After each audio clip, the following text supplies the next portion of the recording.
Hi guys. Miss Quinton asked if Grace and I could come by and share with you some of the things that we learned when we got to go to the NCTM conference. And unfortunately, we haven't figured out how to clone ourselves yet, so we thought we'd flip this PD and we would walk you through using some video and some screencasts and then your ability to pause and kind of manage your own exploration. So the video will walk you through all of the sites on the My Big Campus page that we made, and then you'll also have some time to explore and reflect on what you found. So enjoy it, and hopefully this works okay for you. Okay, so the first place you go to find it is on My Big Campus, the NWR1 Instructional Support page. Go under Pages, and it's called NCTM Conference Share. It's actually this last little guy right here. And as you can see, there are several pages, and I'll encourage you to pause at certain points and give yourself about 10 minutes or so when there are some that allow you to kind of play around. So let me walk you through a couple of them. The first one is just quick strategies. This is a real quick one. It's called Make a 5. It's actually a management strategy, but I know that several of you have expressed concerns about a student's ability to utilize basic math facts and the automaticity with those math facts. This is a really fun one you can do with multiplication and division. So, you know, in elementary school, sometimes we say, give me 5, and that means we hold up our hand in a 5, and all of a sudden everyone's paying attention to us again. This time you can say make a 5. And so, for example, you might hold up, well, you might say make a 35. You might hold up a 5 and they have to hold up a 7.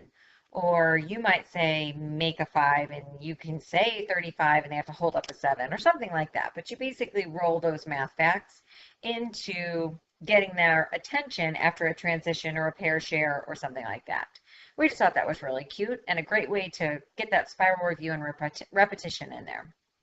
So don't forget, on My Big Campus, you can always use your breadcrumbs to get back to the page that you were on.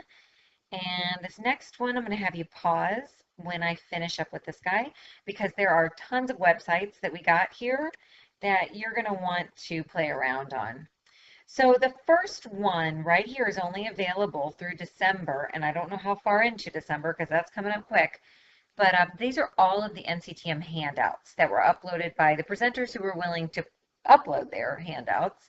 And you can get on there, you can save them. They're usually PDFs. There might be a few reproducibles or support documents that go with it, but there was no way that you could go to all the sessions. So I went on and saved all of them because I couldn't make it to all of them. But you might look around if you're looking for something specific. This next one here is a guy that Grace and I might start stalking because he's super fun and very smart. His name's Eric Milo. We went to the session, it was talking about the fanatical focus on fractions. And he started by talking about how he couldn't understand what's the big deal with fractions in the Common Core and why is everybody making a big stink out of it. But then he shared some of the research that he had uncovered that talked about how fractions are absolutely essential as a framework for algebraic reasoning and the mathematics that students are going to have to do in high school and in their upper level math courses. So if you can't manipulate fractions or apply operations on fractions or reason with fractions with numbers, there's no way you're going to be able to do it when we start bringing in variables. And so he talked a lot about the importance of making fractions into a real life context and then giving students just that number sense that goes along with not being afraid of fractions anymore. So this is his PowerPoint. It was awesome. His website is fabulous too, and the PowerPoint has his web address. This next one here is called Yummy Math, and it has some great relevant real-world math activities that you can use to encourage problem-solving, reasoning, inquiry, communication, and then just mastery as far as context goes. If you click on the link that says click bird's eye view of activities, then you can see all of them that are there, and you can also search by grade level and strand. So this one here is just one example where they analyze the data and the number of hits on a meme and how fast a meme can come to life and then die. Note on this guy, all PDFs are free, But if you want the answers and if you want to be able to edit the work documents, there is a $16 yearly subscription. But again, PDFs are free, so if you want to take them and use them, you have that option. There are two game sites on here. This first one is called Arcademics, and that's lots of fun, like arcade games for practicing basic math skills. But then there's also SumDog, and that was a little harder to navigate as far as finding where to click to play the games, but there were a lot of cool ones once you kind of played around and figured it out. This one here, 101 questions, was pretty cool. Again, it's about putting math in context. You can search by a particular concept or strand, and then it provides you lots of graphics and images that either have lesson plans made or are waiting for someone to make a lesson plan for those graphics. This one here makes me giggle. It's called Bad Date. It is a video that talks about ratios on this website called Math Snacks. It's pretty heavy on ratios, but so is the Common Core. So if you're looking for ways to kind of emphasize that more in your instruction, this is a great one to do. It's kind of got like the blabberized videos. This girl's face is on this particular one. Crack me up. You probably have seen it, but if you haven't, check it out. And then finally, there are tons of free reproducibles with Greg Tang. He's our Singapore math guy. So you might look through here if you're looking for some kind of worksheets that you can use that are a little more reasoning friendly, communication friendly, maybe some geometry friendly kind of things like that. So I'm going to encourage you to go ahead and pause this video, give yourself about 10 minutes on the timer, and take some time to just go through some of these sites and see which ones you think might be helpful in your lesson planning.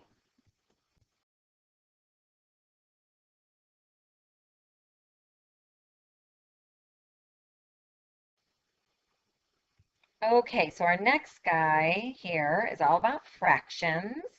And I just kind of hinted at this in the last one when I was talking about Eric Milo's site. But this is the research where it comes from that talks about fraction knowledge. And this isn't anything that's new to us, but it does provide a couple opportunities to just play with fractions and build that number sense. And then also start talking about ordering and comparing fractions. This guy here was really smart. It's called Name That Fraction. So you provide students with a number line. And let me tell you, number lines were crazy heavy at NCTM, encouraging people to utilize number lines more often than we do. And for being in classrooms and thinking about how I might teach things, I know number lines were not the first place I would go, but I absolutely think they need to be on a student's desk in their hands, available for their manipulation during every lesson.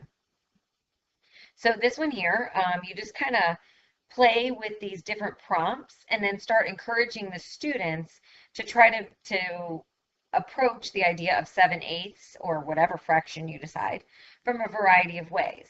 So for example, one fraction, you could do 7/8 in 7 jumps, which also talks about the idea of the unit fraction, 1/8, 1/8, 1/8, and so on.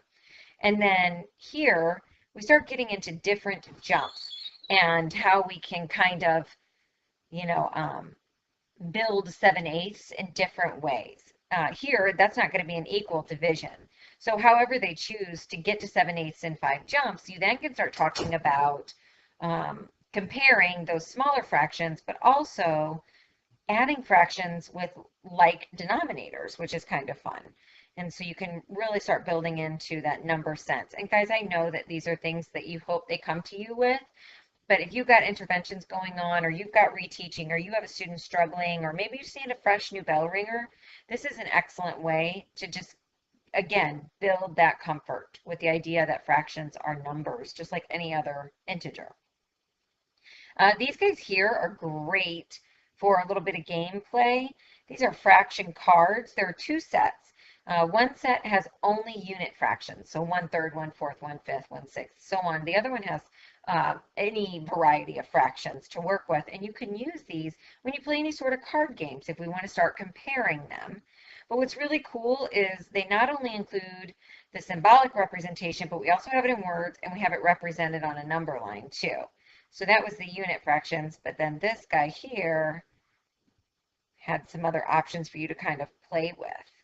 And you could start war, go fish, rummy, anything you can play with a deck of cards, you can play with these fraction cards. Here is my friend, Eric Milo. He had some, this is his website right here, if you didn't open the PowerPoint that I recommended earlier. But he has lots of things on fractions. Here you can search by grade span. You can type in a strand or a concept here and really just start playing with this stuff. He's pretty awesome about that. I'm going to say go ahead and pause for about 5 minutes, and I want you to play around with this idea of the games on rationals, and also take a peek at this guy. It's just pretty smart.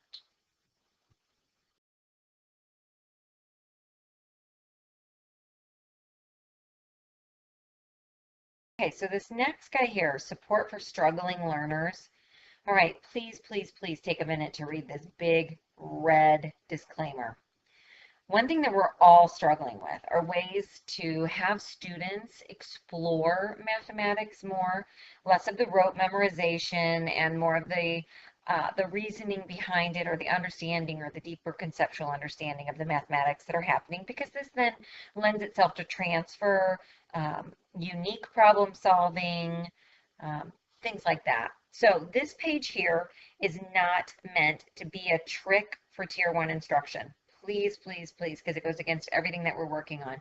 But I think some of us know that the more we dig our heels in on just requiring students to discover things, we have some students who probably don't have the background knowledge, the confidence, or the skills to be able to do that. So once we've devoted enough time of the Tier 1 instruction to giving the students the opportunity to explore these, if for some reason we hit a roadblock and they're unable to master particular skills, here are some Tier 2 strategies that you might use with students who just can't seem to master, the way it was represented in Tier 1. So this little guy here, when we start talking about adding using operations on integers. So for example, we start facing the positive. Here's a little question. And anytime we see a sign, we turn around.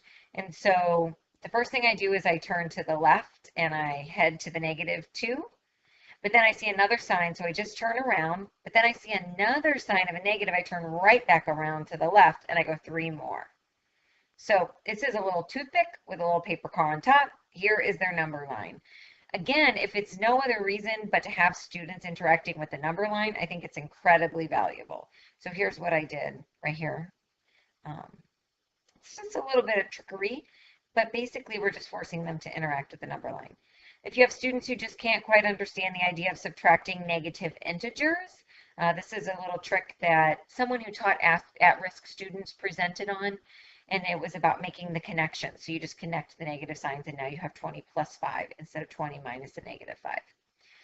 Dorito Man, this one is for multiplying and dividing integers. So let's say we have a negative times a positive. I cover those two up with my hand, and I'm left with a negative. So my answer is negative.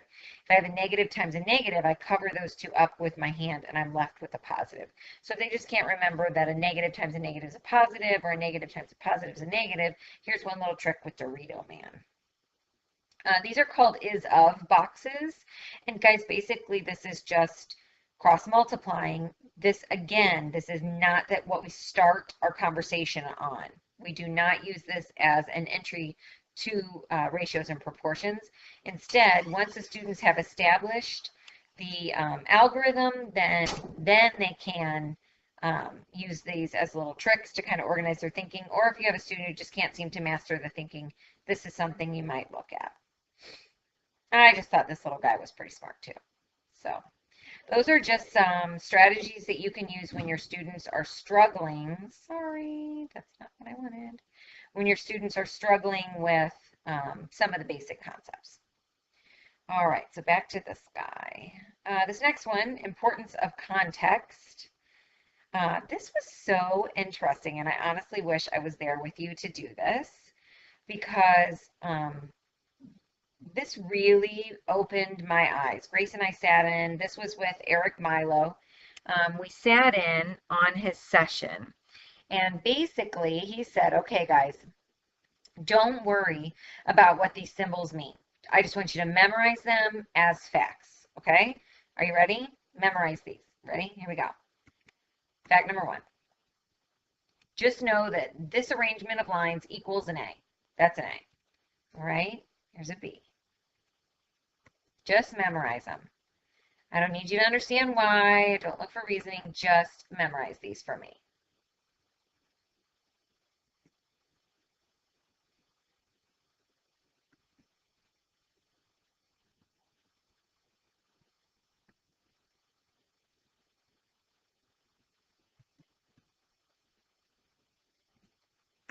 And the last one. Okay, based on what you just memorized, what is this word?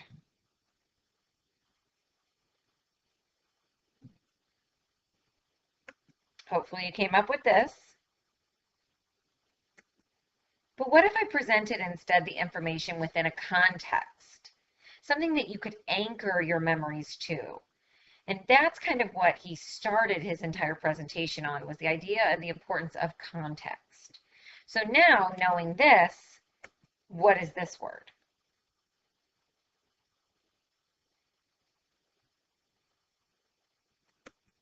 Maybe you got that. So that was kind of just a little thing that kind of got our minds thinking about the importance of context. And so what's really cool about that Eric Milo site is he does his best to find real world examples of mathematics. So down here, for example, you could talk fractions. You could convert to decimals. You could talk about, if, for example, he was talking about high definition, low definition, how much more space do I have, things like that. He also had this one. Let me get that guy open for you.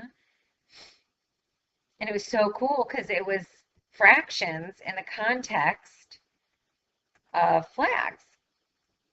So this guy here, the Czech Republic, he wanted to know, is this point in the exact center of the flag? And when these lines aren't here, it looks a little different, but he would then just provide students with this and say, tell me, how could you figure that out? So they had kids drawing lines, they had kids folding, they had kids measuring, all that sorts of stuff. So it was really neat to see fractions out and about in the real world. This guy here, this was interesting, where we talk about comparing fractions.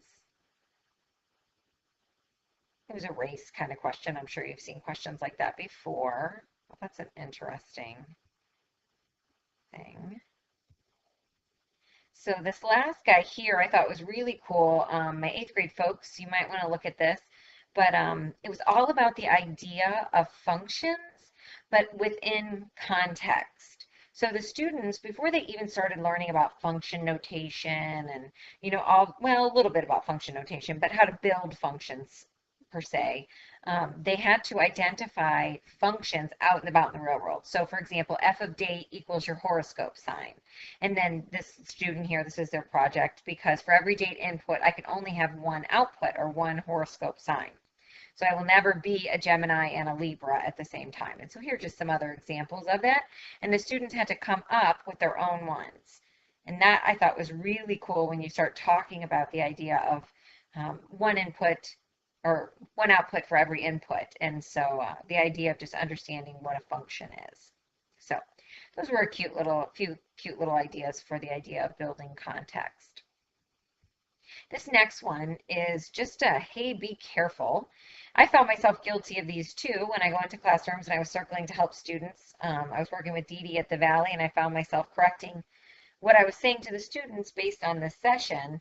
But the whole idea that the language that we use in an effort to support students and to scaffold the process of using mathematical language is actually a hindrance, because number one, down the road, they need to know what those terms are.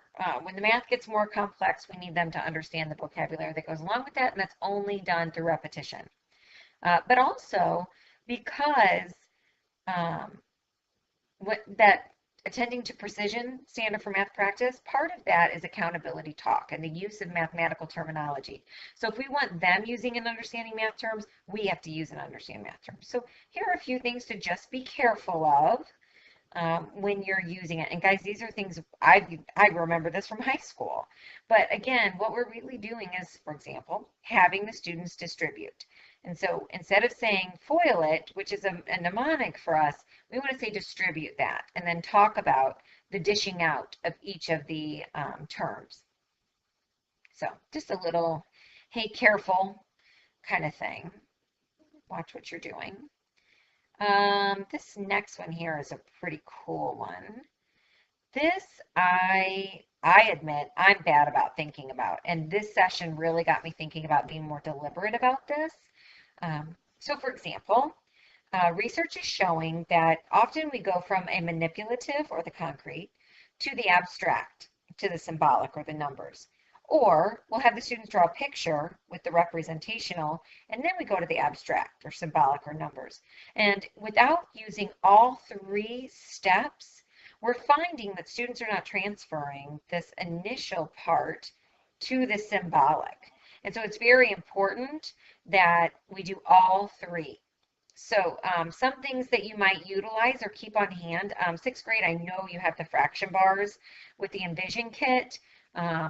Those are easily printed out as well. 7th and 8th grade, if you do not have fraction bars, those can be printed on cardstocks. Kids can cut them out, put them in a Ziploc bag, you're good to go. But the idea of being able to put hands on things, to manipulate things, and then to create a representation of their own with pencil and paper, the actual act of putting pencil to paper, doing the exact same thing, but with your own representation of it.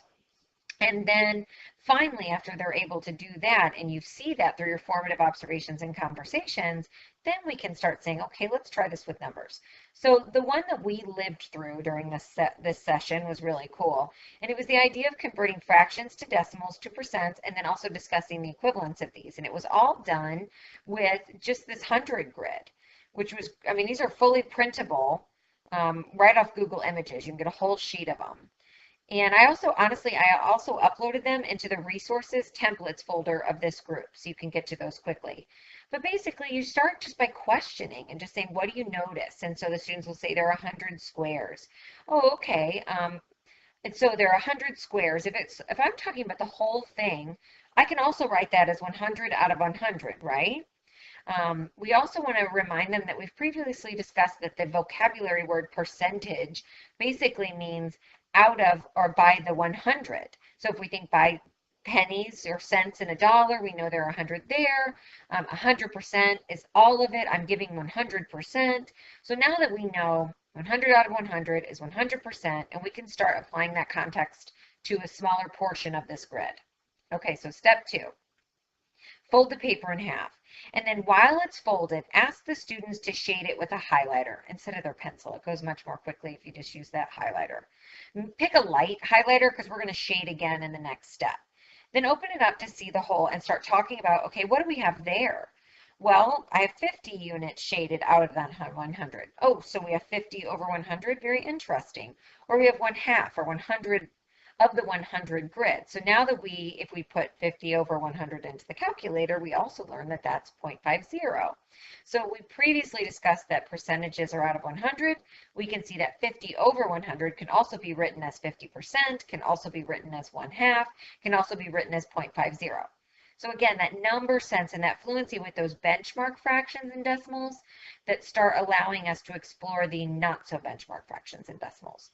And then you ask them to fold it in half again, repeat the process to 25, shade again. Now we're going to draw.